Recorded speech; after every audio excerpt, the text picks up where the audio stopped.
चलिए अब जल्दी से बात कर लेते हैं संजीवनी टिप्स की, जिसमें डॉक्टर साहब आपको बताएंगे च्यवनप्राश के सेवन के क्या क्या है फायदे। डॉक्टर साहब वैसे कहते हैं कि अगर हम सर्दियों के मौसम की बात करें कि च्यवनप्राश का सेवन करना चाहिए, क्या गर्मियों में भी इसका सेवन करते हैं और इसके क्या है फायदे? च्यवनप्राश आयुर्वेद का एक बहुत विशेष एक टॉनिक है, एक बहुत अच्छी एक रसायन औषधि है। और अच्छी इसलिए है क्योंकि इसमें मुख्य जो इसका घटक है, जो कि एक कॉन्स्टिट्यूएंट है इसका, जिससे बनाया जाता है, वो है आंवला। आंवले की पीठी निकाली जाती है, ताजे आंवले की, और वो मोर देन 50% इसका जो है एक कॉन्स्टिट्यूएंट है।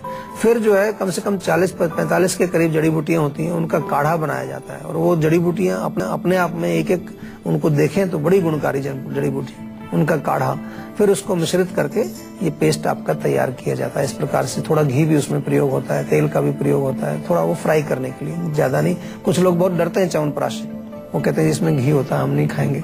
लेकिन वो आपका अगर कम से कम 200 किलो च्यवनप्राश बना तो उसमें कहीं जाके 1 पाव या आधा किलो घी डलता है, वो कहीं उसमें दिखाई भी नहीं देता। और साथ में मीठा होता है डेफिनेटली, इसलिए शुगर वालों को नहीं खाना चाहिए, क्योंकि उसमें मिश्री या खांड या चीनी का प्रयोग भी किया जाता है। अब इसमें गुण क्या है? जैसे सबसे पहले आंवला है। आंवला एक ऐसी चीज है कि उसमें बहुत सारे एंटीऑक्सीडेंट, विटामिन वगैरह, मिनरल्स वगैरह हैं, तो अच्छा है सर्दी के लिए। इसलिए अच्छा मानते हैं इसको क्योंकि मुख्य रूप से हमारा जो फेफड़े हैं, हमारा जो रेस्पिरेटरी सिस्टम है, कोल्ड, कफ, म्यूकस वगैरह है, उसके लिए स्पेशल टॉनिक है। लेकिन केवल वहीं तक सीमित नहीं है, इसलिए इसको आप अगर चाहें तो दूसरे रोगों में भी प्रयोग कर सकते हैं।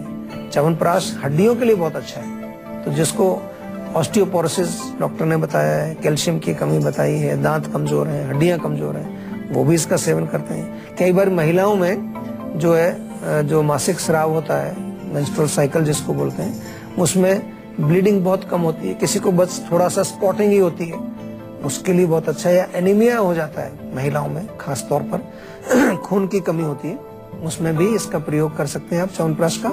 और पेट के लिए बहुत अच्छा है। जिन लोगों को कब्ज रहती है, इंडाइजेशन रहता है, या खाना ठीक से पचता नहीं है, उसमें भी इसका प्रयोग किया जा सकता है। साथ ही साथ अगर बुखार, एक वायरल फीवर आमतौर पर हुआ करता है लोगों को, वायरल फीवर में क्या होगा, इम्यूनिटी आपकी कमजोर हो जाती है, या आपको शरीर में रोग से, वायरस से, बैक्टीरिया से लड़ने की आपको शक्ति चाहिए, उसके लिए च्यवनप्राश बहुत अच्छा है, क्योंकि विटामिन सी की क्वांटिटी इसमें होती है। तो इस प्रकार से आप च्यवनप्राश का सेवन करें। कितनी मात्रा में सेवन करना चाहिए? एक नॉर्मल जो हेल्दी एडल्ट है, जो एक स्वस्थ पुरुष है कोई या महिला है, 1 बड़ा चम्मच, टेबल स्पून 10 ग्राम के करीब, 10 से 15 ग्राम एक बार में खा सकते हैं, और दिन में 2 बार इसको खा सकते हैं आराम से। बच्चे छोटे हैं तो 1 टीस्पून कर दीजिए, छोटी चम्मच जो होती है वो उनको खिलाएं। कोई नुकसान नहीं है, ऐसा नहीं कि वो अगर ज्यादा भी थोड़ा खाया जाएगा तो कोई खराबी करेगा, ऐसी कोई बात नहीं है, आराम से खाएं।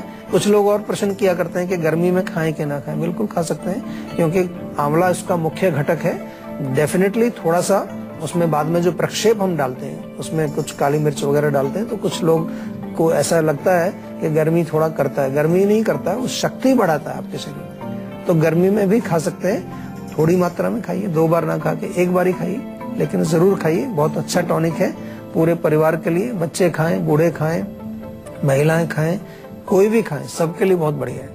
और अच्छा बना हुआ च्यवनप्राश आपको चाहिए तो हमारे यहाँ जीवा में आप फोन करके मंगा सकते हैं। अच्छा च्यवनप्राश हम लोग बनाते हैं शास्त्रीय विधि से, बहुत बढ़िया, आपको टेस्ट भी बड़ा अच्छा लगेगा और गुणकारी तो है। डॉक्टर साहब बहुत बहुत शुक्रिया तमाम जानकारी के लिए। Thank you. तो संजीवनी में आज आपको मिले आयुर्वेद के अचूक नुस्खे, जिसे आजमा कर आप हमेशा रहेंगे फिट एंड हेल्दी।